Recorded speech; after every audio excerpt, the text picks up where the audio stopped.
আসসালামু আলাইকুম। আলহামদুলিল্লাহ নাহমাদুহু ওয়া নুসাল্লি আলা রাসূলিল কারীম, আম্মা বাদ।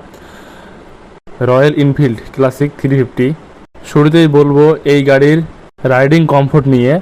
তো আপনি যদি টানা 100, 150, 200 কিলো রাইড করতে চান, তো এই গাড়িতে খুব স্মুথলিভাবে, খুব ক্লাসিকভাবে রাইড করতে পারবেন, কোনো ঝামেলা ছাড়াই। তারপর বলতে যাচ্ছি যে গাড়িটার সিসি, গাড়িটার ওজন, আর গাড়িটার যে ক্লাস প্লেট। হ্যাঁ, অন্য গাড়ি আমি দেখছি যে স্লিপার ক্লাসে যদি স্লিপার ক্লাসের উপরে যদি কোনো ক্লাস থেকে থাকে তো এই গাড়িতে আছে।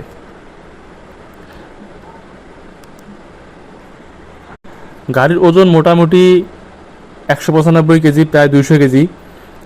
আর এই গাড়ির ইঞ্জিন হচ্ছে EFI ইঞ্জিন। মাইলেজ মোটামুটি 30-32 কিলো বা 35 কিলোর মধ্যে হয়ে থাকে।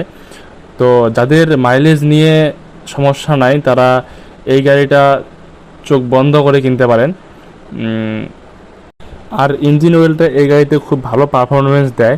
অন্য গাড়িতে ধরেন যে একটা ইঞ্জিন অয়েল দিয়ে আপনি যদি 1000 কিলো চালাতে পারেন, তাহলে এই গাড়িতে একটা ইঞ্জিন অয়েল দিয়ে আপনি 2000 কিলো চালাতে পারবেন।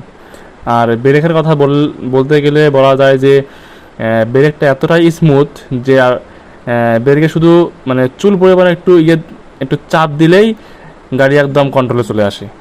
ব্রেকটা ডুয়েল চ্যানেল ABS।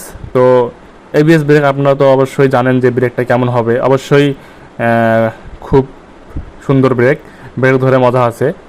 350 সিসি অনুযায়ী যে গতি, আপনি যদি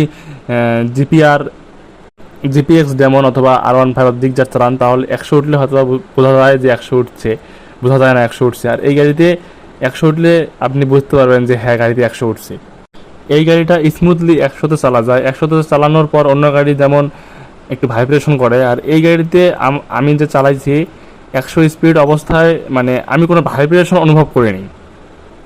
সর্বশেষে বলা যায় যে যদি কারো বাজেট নিয়ে, মাইলেজ নিয়ে প্যারা না থাকে, তো আপনি গাড়িটা চোখ বন্ধ করে কিনতে পারবেন। গাড়িতে আসলে অনেক মজা আছে, অন্য গাড়ির তুলনায় অনেক বেশি মজা আছে। তো ধন্যবাদ সবাইকে। যদি দু একটা কথা মিস্টেক হয়ে থাকে তো ক্ষমার দৃষ্টিতে দেখবেন। আসসালামু আলাইকুম।